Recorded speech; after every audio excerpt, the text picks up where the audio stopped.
નમસ્કાર મિત્રો, આપ જોઈ રહ્યા છો લાઈવ બ્રેકિંગ ન્યૂઝ અને ગુજરાતની અંદર હવે કાળઝાળ ગરમી વચ્ચે આખરે મેઘરાજાની ધમાકેદાર એન્ટ્રી થવા જઈ રહી છે.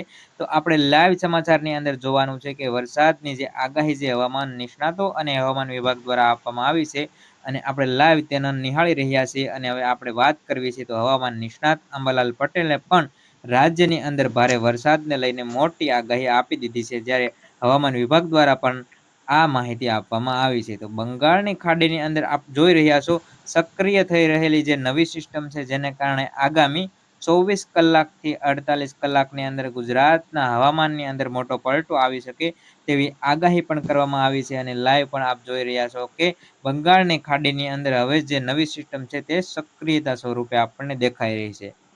વાત કરવામાં આવે તો 29 જૂનથી આગામી જુલાઈ મહિનાના શરૂઆતના જે દિવસો હશે તેની અંદર ગુજરાતના વાતાવરણની અંદર એક પલટો આવી શકે છે અને વરસાદ આવવાની પૂરેપૂરી શક્યતા જોવા મળી રહી છે. કારણ કે બંગાળની ખાડીમાં જે સિસ્ટમ સક્રિય છે તે ધીમે ધીમે આગળ વધી રહી છે. દક્ષિણ ગુજરાત અને સૌરાષ્ટ્રના જે દરિયાકાંઠાવાળા વિસ્તારો છે ત્યાં અત્યારથી જ વરસાદી માહોલ જેવો જામ્યો છે, વાતાવરણ પણ તેવું જામી રહ્યું છે.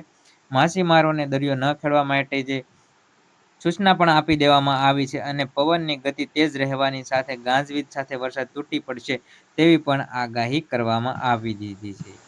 ત્યારબાદ આગળ વાત કરી દેવામાં આવે તો જે બ્રેકિંગ ન્યૂઝ આપણે લાઈવ જોઈ રહ્યા છે, ગુજરાતમાં વરસાદની જે મોટી આગાહી કરવામાં આવી છે તો તેના વિશે સાર્વત્રિક વરસાદની તૈયારી હવામાન વિભાગે કરી છે અને દિવસની અંદર સામાન્યથી મધ્યમ વરસાદની પણ આગાહી કરી છે.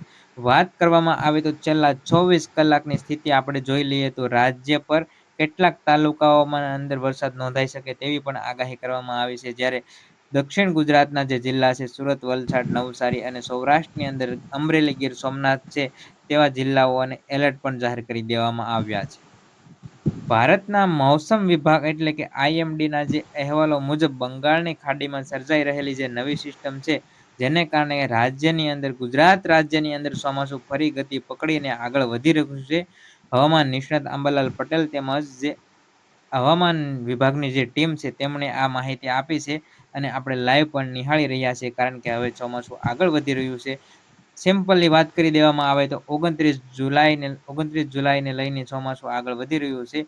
એટલે આવતા મહિનાના શરૂઆતના જે 5 દિવસો છે તેને હાઈ એલર્ટ પર જાહેર કરી દેવામાં આવે છે. ગુજરાતનો જે દરિયાકાંઠાનો વિસ્તાર છે તેમજ જે સમગ્ર ગુજરાત છે તેમાં વરસાદની પૂરેપૂરી શક્યતા હવામાન વિભાગ દ્વારા તેમજ આપણે લાઈવ પણ જોઈ રહ્યા છીએ કે બંગાળની ખાડીની અંદર જે સિસ્ટમ સક્રિય થઈ છે, જેને કારણે હવે પૂરેપૂરી આશા વ્યક્ત કરી દેવામાં આવી છે કે ગુજરાતની અંદર ચોમાસું આગળ વધી રહ્યું છે અને 29 તારીખથી લઈને 5 દિવસ સુધીની અંદર સમગ્ર ગુજરાતમાં વરસાદ થઈ જશે તેવી આગાહી પણ કરી દેવામાં આવી છે.